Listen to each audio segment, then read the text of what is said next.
Hey ladies and gents, it's Steve here, and you're probably wondering why I'm doing a review of an NH-D15, a D-type premium cooler. This is a huge sculpted piece of metal, which is like a work of art, and I'm going to start this out with a little story. So basically a year and a half ago I started working for Tweaktown, and I write reviews and submit them, and they're posted on Tweaktown. So I get a lot of hardware to use for my reviews and to support them, and of course I needed a cooler. Well, one of the other reviewers recommended that I contact Noctua and ask for some coolers, and so I did, and they sent me two NH-D15s from Austria because they're based in Austria.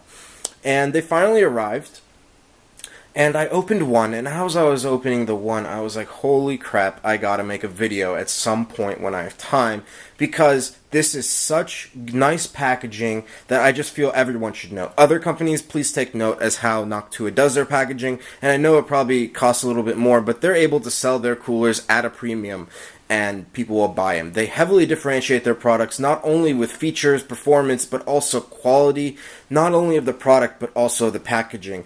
And I honestly think this is perhaps the best packaged piece of hardware I have ever encountered.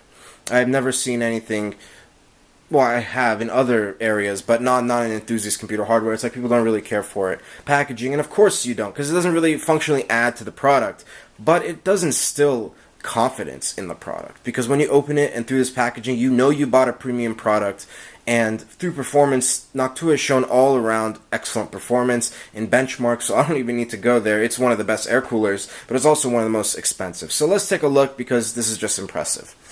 So, obviously Noctua only basically launches a few premium air coolers every few years, and it took a long time for the NH-D14 to be replaced with the D15, which only has a few little tweaks compared to the D14 because it's such a premium product and it performs so well that it took Noctua a little bit longer than other companies to come up with a better product because, well, it's hard to go much higher. So, let's take a look. You open the box up, and when you open it up, you're basically shown three boxes. And these three boxes carry mounting and accessories for other utilities. So this box has, well, let's go box by box, shall we? So this is a secure mounting system for AMD processors. Each box has a little manual inside, and it shows you how to mount it. Basically, you remove the top plastic portion of AMD's socket hold down for AM2. I believe this also works on other AMD sockets like AM3. So you basically undo the first one, you keep the mounting bracket on the back plate, and you basically screw these in with the washers underneath these to even out the leveling into the back plate. It's quite simple, and I'll show you actually how to mount on a Z170 board I have here with me today. So Secure 2 mounting system, this is for Intel. Now this is pretty hardware heavy, so I'm going to go at it a little slower than usual. Let me take this out, and I'll come back to it in a second. So you're greeted by two manuals, and this one is on LGA 2011, and this one on LGA 1150X, which basically means 1150, 1155, 1151. Basically whatever is in production for the mainstream Intel socket since Sandy Bridge. Okay? They all use the same mounting, which actually we should be happy about, because Intel could have easily not retained the same mounting for coolers, and that would have cost all of us way too much money. But you know, the beauty of Noctua is whenever Intel does that, or another company does that, they usually offer for free or very low price the updated mounting, so you can mount their premium products such as the NH-D14.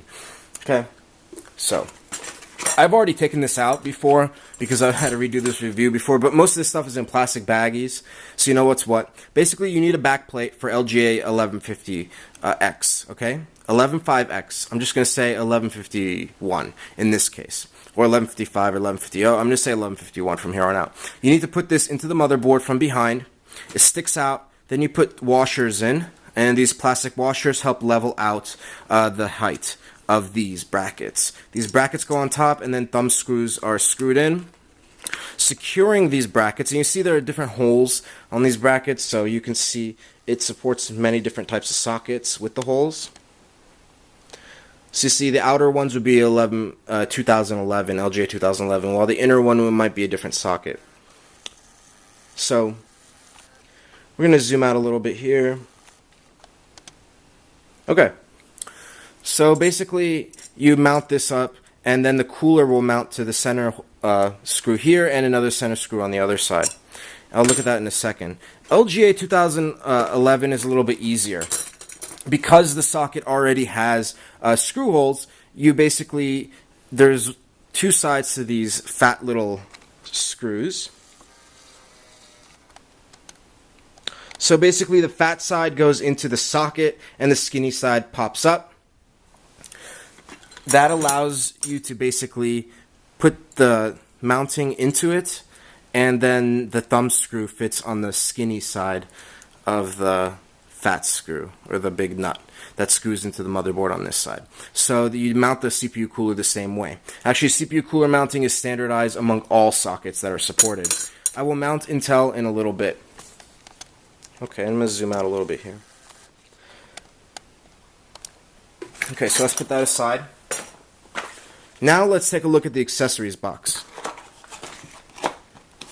Noctua does provide their own thermal compound, NT-H1. It's actually not bad, and some people actually do like it. It's very viscous, it's non-conductive, and it works pretty well. It's not the best, but it's not the worst. There's also a nice case badge. I don't believe it's actually, yeah, it's in here. There's a nice case badge, and it's actually a very high quality case badge. Much higher quality than any other case badge I've really seen in a long time, unless it's like a premium motherboard. It comes with a custom one. It's metal, it's not plastic or paper. And has 3M mounting, so it really will stick. It is brown as well, just like the fans are. So some people don't like the brown, but Noctua just recently released a color line of fans, so you don't have to use brown anymore with Noctua's high quality products. Anyways, you also have 4 of these. These are for mounting fans, and people hate these, but Noctua's done a decent job with them. I've used these on like Cooler Master coolers, I forget, maybe Zalman, but like the generic brands, they usually use this to mount the cooler fans, and these can stick out a little bit and get in the way, but they do a decent job of mounting the fans. And on Noctua's fans, it's actually quite easy to use, and I'll show you how to use them. It's not, you don't need a manual to install any of Noctua's stuff. It's quite intuitive. So the box package comes with 2 fans. One's already kind of installed in the heatsink, well placed in the heatsink, which is a level below the packaging, and the other one is in its own box. They are fans I believe 15. We'll look at them in a second, and they are pretty big. However, they're designed to be mounted on the cooler. If you want to mount one on your case instead, then Noctua gives you these mounting rubbers, so you don't have to use screws to secure them into your case. Since you have to get to 2 thumb screws that need to be screwed into the mounting on the cooler, I'll show you how to use this large Phillips head screwdriver that comes with it. And it's kind of angled like an Allen wrench, so it's easier to, you get more leverage on it. So Noctua knows noise is a big thing. And one of the benefits of Noctua's products is that they perform very well at low noise levels. So basically here, this is a PWM fan splitter. It literally takes one fan header from a motherboard and splits it into 2. It's simple as that. Now let's say you want the noise to be a little lower mix. Let's say your motherboard only supplies 12 volts out all the way. Maybe PWM doesn't work. Maybe you want to limit the noise. These are limiters. There's a resistor in here, and it will limit the speed of the fans manually. So you can use those if you don't have a other cooler. And these are also screws for mounting the fan, if you want to use screws instead of the rubbers. So I'm going to go through the entire steps, but let's take a look at the cooler and the fans.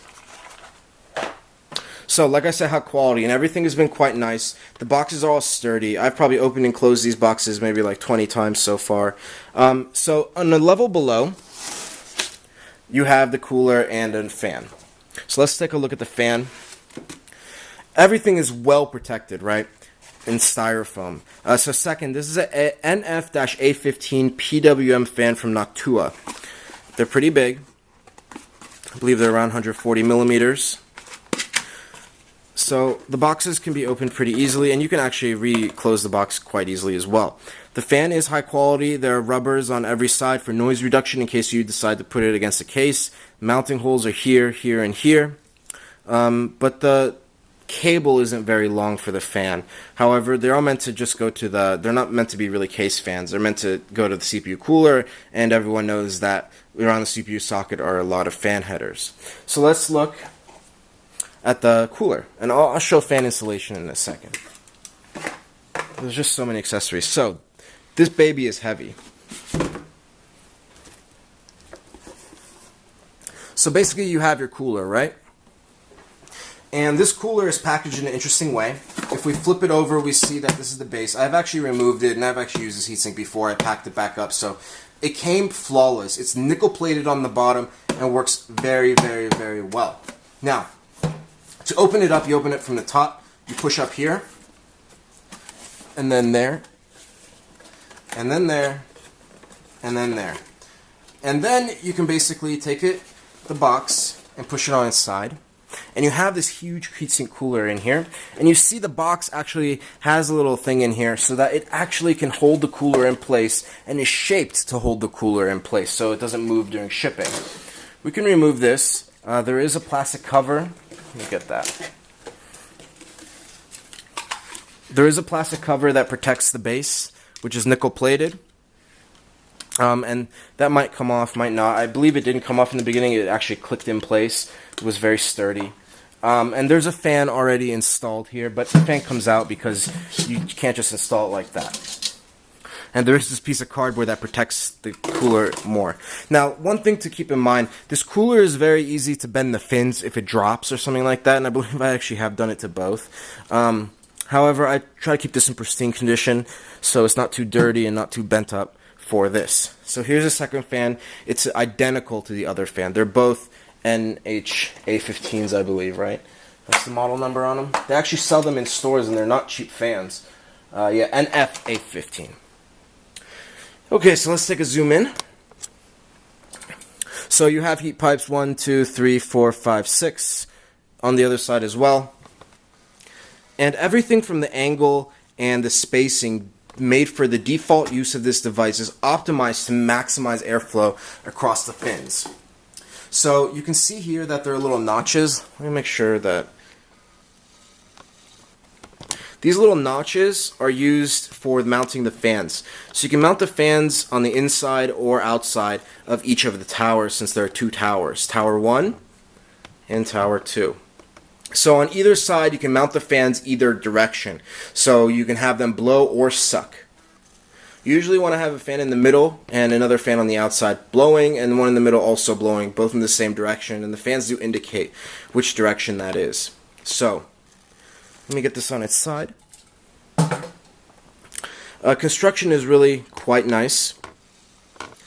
You can see that everything is done on a precision level, and that the actual heatsink fan fins are actually, they're curved here and they're slanted at an angle, and this allows enough room between their own fans mounted by default onto the cooler securely, but also provides enough room for the air to actually move forward instead of move all around. It's kind of like a built-in shroud without actually having a shroud. You can see that all the heat pipes go into this beautiful hold-down mount. Not a hold-down mount, but the actual base plate. And everything is nickel plated. So there's not going to be an issue with the copper of the IHS in case you want to delid. The base, I believe, is also copper, so there's no aluminum copper issue there. And the mounting, you can see, are these screws here.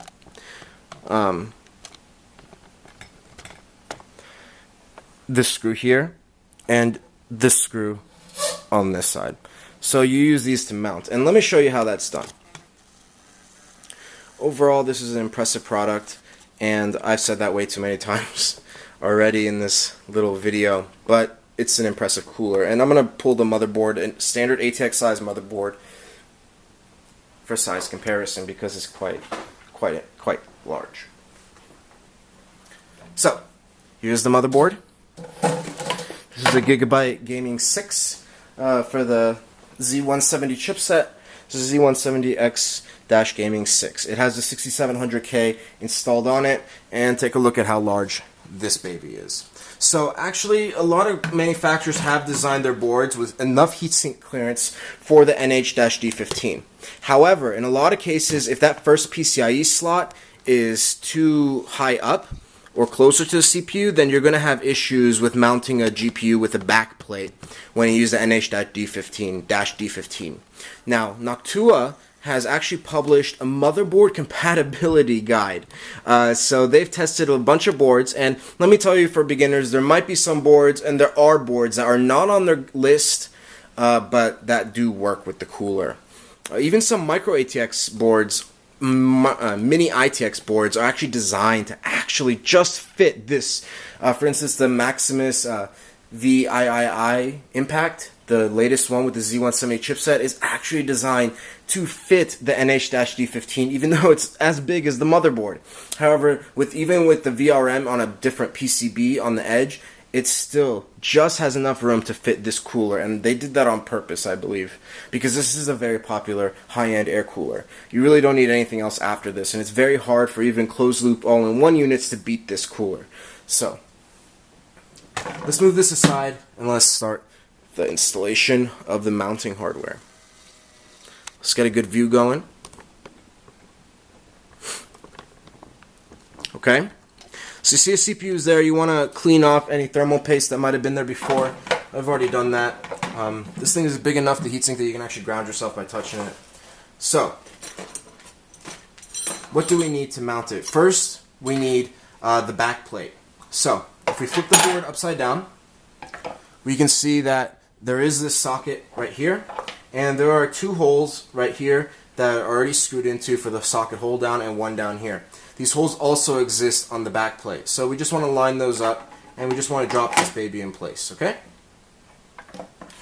Now, you cannot over-tighten this mounting mechanism, meaning you won't bend the PCB. Even though this is such a heavy cooler, you will not bend the PCB on the Skylake CPU if you install this correctly.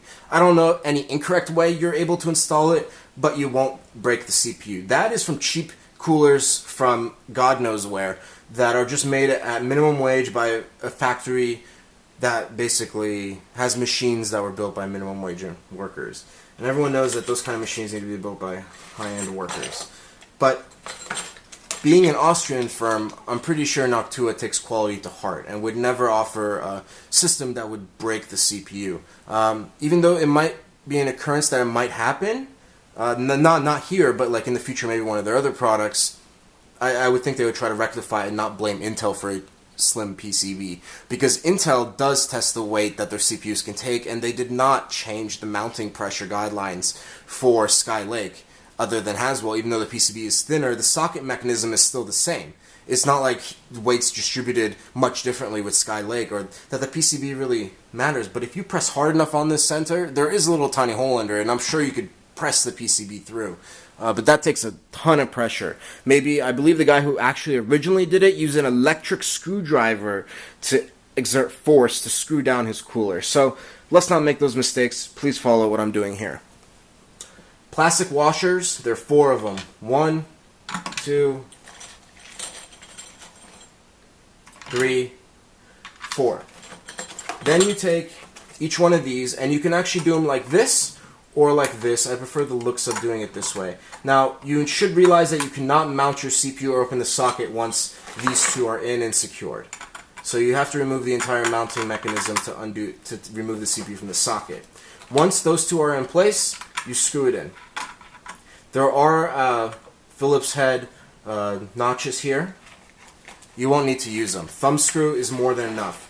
If it's a thumb screw and there are grips on the side, then you really do not need to ever use an electric screwdriver. And you don't really even need to use the screwdriver included in this, because there's just no need in this step. There is a need, though, for a screwdriver in the second step, because I don't think you can get the right leverage with your fingers that far down in the cooler. So these are nice and tight. There's no need to tighten them more than just with your thumb. Okay? Now, we're done using the cooler. Oh, that was my accessory package that just fell down. I should get a better place to film. Okay, so next step, thermal paste. This is Noctua's NT-H1, okay? And this is actually sold in Micro Center by itself, and it's not cheap. It's a polymer-based paste. It's not going to short out your circuits. You press a little bit, and you just get a little bit. I like to put a little tiny line down the center. Now, the beauty of the way Noctua has designed their cooler, this actually might be too much. is that it's actually concave. Actually maybe convex. I forget the difference. God. But basically when you tighten this down, it will automatically evenly disperse the thermal paste up and down. Because of the way it's designed, it always evenly disperses the thermal paste. It's not perfectly flat, but it's not convex or concave enough that we can actually view it with our eyes. But it works perfectly. So we place that down, and you saw that there were screws here. So now we need to tighten this screw here. And you can start from either side. There are only 2 screws you need to get down. What I like to do is first get at least one side down, and then do the other side. But just do one side a little bit, just so you know that it's actually in there. So yeah, that's in. And you can see if I press down this part, the cooler isn't coming off. Let me see if I can get you a better angle.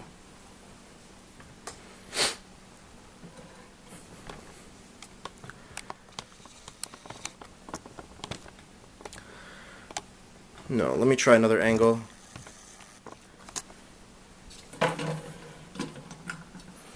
How about there? Yeah, that's a good one. Okay, so just those 2 screws need to be done in.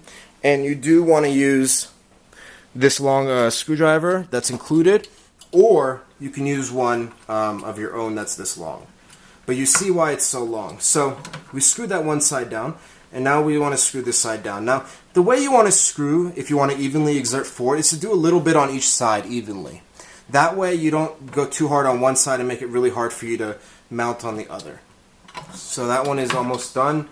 And we go back to this one, and we will screw this one down all the way. And then we will go back and screw the other one down all the way. You cannot over-tighten these screws because there is a stopper mechanism in place, which cheaper coolers don't have. And without that stopper mechanism, you might be able to over-tighten with an electric screwdriver and break the PCB. But not in this case. That's as far as it will go, and I can do that by hand. You don't need an electric screwdriver to mount this cooler. And this one is going to be done too. Yep. Because you know how many turns it can take. Well, there are only a certain amount of turns you can actually take. The cooler is mounted, and I will unmount it so you can see how nice the mount is. Now let's mount the fans. So, each fan has little notches. I'm going to mount the fans. Let me zoom out.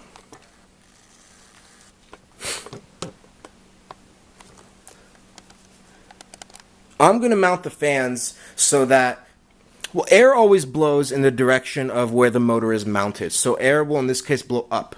Okay? If the fan was mounted like this instead of correctly, it would blow up into my face or at the camera. Now, some fans might blow in the other direction, but in this case, and in the majority of cases, fans blow out this way. Whew, catch my breath right there. So you have these mounting wires. They actually get more tangled in themselves than anywhere else. How did this even happen? Okay, there we go. Easy. They're only designed to basically fit these coolers. It's a custom design. So you want it to mount against the cooler. So what I do is I go, there's a little hook. I hook one side. Then I go, well, no. Actually, you want to use the back one. So if I want to mount, so this is closest to the heatsink fan, you got to mount on the bottom level. So I go bottom level on the underneath, bring this up, and take the other one underneath. Or we can do both of them up. Anyways, it's pretty easy to do this. And see, it's mounted on this side. And let me do the other side. The way I said that was quite confusing. Yeah, so just like this, and then like that. And then that's done. Then I can take this, I'm going to have it blow to the back of the case. I'll make sure the wire is out of the way. I'm going to place the fan down here. And then I'm just going to push forward, out, and then forward. And this side is mounted correctly. Flip it around, out, and forward. And that side is mounted correctly as well. So it's actually quite easy to do. Let me mount the second fan. Oh, and then you want to plug in the fan. Very easy. 4-pin fan headers are quite popular on motherboards. So same thing on this fan.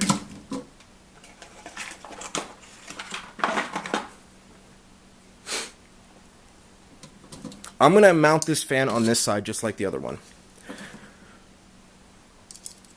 So I come on this direction, and then this direction. Done. And same thing over here. It's quite easy to do this, not hard, and they don't really come loose easily either. And then I mount it like that. Put them on. All secure. And if you want to even them out, you can't take this too low because it's going to hit the DRAM, but you can raise this. So they actually lock in place vertically as well when you use this mount, because it goes in between the fan fins on the edges. However, you can always undo it, raise a little bit, and then clasp it. Okay, great. So this is basically done. That's how you mount the fan. It's very easy. And let me show you how you take it apart. You pull out, pull out. You pull out, and then you pull out on this side. Easily comes out. And then you unscrew. And I would do it very lightly because the mount is actually quite good. Let me make sure I'm centered. Okay. So I do a little bit over here. I think it's about 3 to 4 full twists for full secure firm 2 mounting. It's not many. And you can actually count the rotations with my hand. So I'm going to undo this side all the way because I already did the other side about 80%. Yeah, so I believe it's not even going to pop up because I did it evenly on each side. And I'm going to show you how the heatsink spread the thermal paste by itself. You saw I did that little big line down the center, and you will see what this mounting does. Perfect.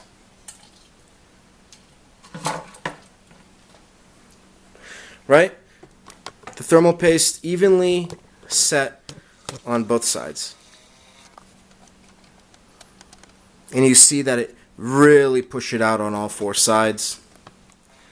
And since the IHS covers the CPU, the actual CPU cores are actually only in the center, right in that area. Probably, it's much smaller than my thumb, but in this square right here,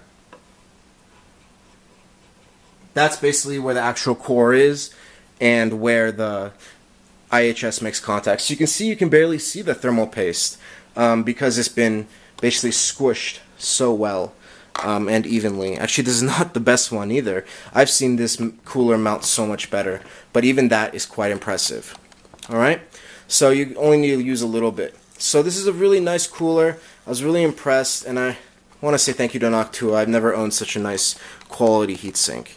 And if you're looking to buy one of these, I highly recommend it, and I will tell you that you won't be disappointed by your purchase. Alright, thanks for watching. Steve out.